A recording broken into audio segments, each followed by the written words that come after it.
Picture a modern hospital room. Bright lights hang overhead. Machines quietly monitor every heartbeat. Doctors and nurses stand ready with advanced medical equipment. For many of us, this is what childbirth looks like. But for nearly all of human history, none of it existed. There were no hospitals, no epidurals, no sterile gloves, no ultrasound scans. For more than 300,000 years, every human being entered the world in caves, huts, shelters, or open landscapes. Yet somehow, generation after generation survived. The story of human birth is a story of adaptation, cooperation, and resilience.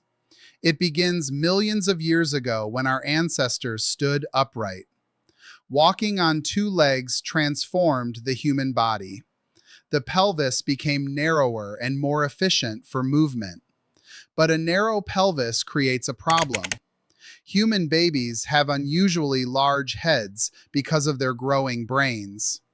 This created one of evolution's greatest challenges. A body designed for efficient walking had to deliver infants with increasingly larger skulls.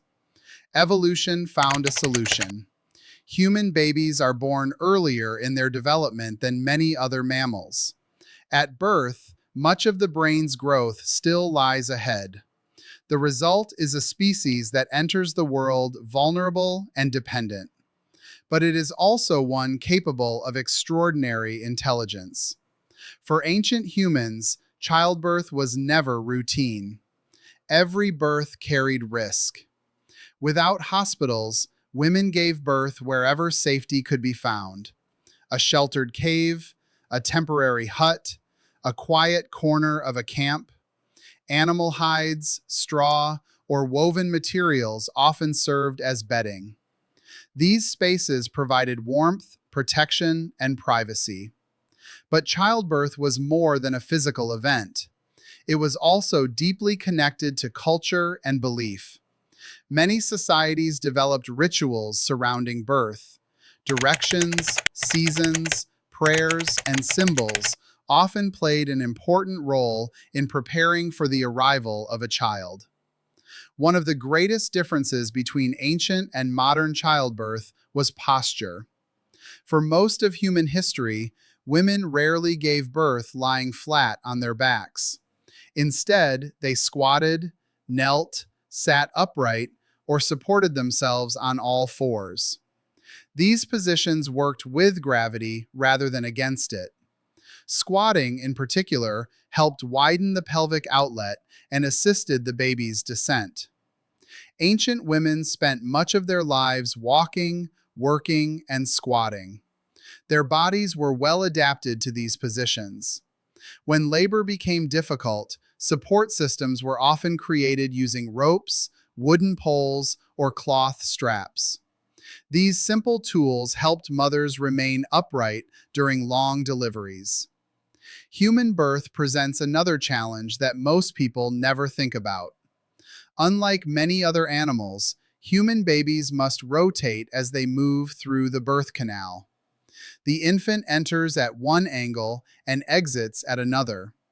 This twisting movement allows the baby to navigate the unique shape of the human pelvis. Because of this process, assistance is often necessary. A mother cannot always easily reach or guide the newborn during delivery. This may explain why human childbirth has long depended on helpers. The presence of experienced attendants became one of humanity's greatest survival advantages. Long before writing, agriculture, or cities, there were midwives. Midwifery is one of the oldest professions in human history. Women rarely gave birth alone. They were surrounded by mothers, grandmothers, sisters, and experienced birth attendants. These women offered emotional support, practical knowledge, and medical assistance. Their expertise was passed from one generation to the next. They understood how to encourage labor, how to comfort a mother, how to recognize danger, and how to safely welcome a child into the world. Their knowledge helped countless families survive. Pain management also relied on nature. Ancient people used plants, herbs, and natural remedies to reduce discomfort. Various cultures developed their own methods, drawing on generations of observation and experience. Although these remedies were far less powerful than modern medicine, they represented humanity's earliest attempts to ease suffering during childbirth. Birth was not only a physical event, it was often viewed as a spiritual one. Across different cultures, objects believed to provide protection or good fortune accompanied labor. Symbols of fertility, motherhood, and safe delivery appeared throughout the ancient world. They reflected a universal hope shared by every family, that both mother and child would survive. Once the baby arrived, new challenges began. The umbilical cord had to be cut using whatever tools were available. Sharp stone flakes, obsidian blades, and other carefully prepared instruments were often used. Every step carried risks. Infection remained a constant threat. The placenta was rarely treated as waste. Many cultures viewed it as deeply significant. Some buried it near the family home. Others incorporated it into ceremonies and traditions. It was often regarded as an important companion to the newborn's journey into life. The weeks after birth were equally important. Mothers frequently received support from their communities. Relatives helped with food, childcare, and daily responsibilities. Recovery was understood as a critical period. The survival of both mother and child depended on cooperation. Breastfeeding was essential. Without modern alternatives, an infant's life depended entirely on access to milk. If a mother became unable to nurse, another woman in the community often stepped in to help. The responsibility of raising a child was shared. Human survival depended on it. Eventually, childbirth began moving into hospitals.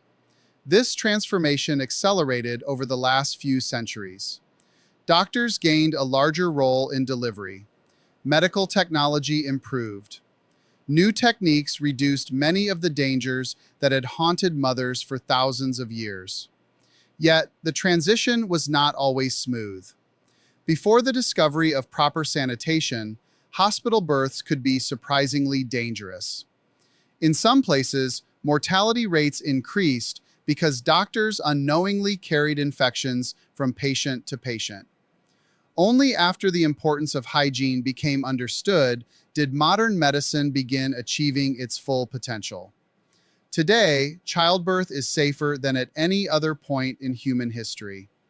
Modern medicine has saved countless lives. Yet, the body giving birth today remains remarkably similar to the body that gave birth thousands of generations ago. It is a body shaped by evolution, a body designed for movement, support, and resilience.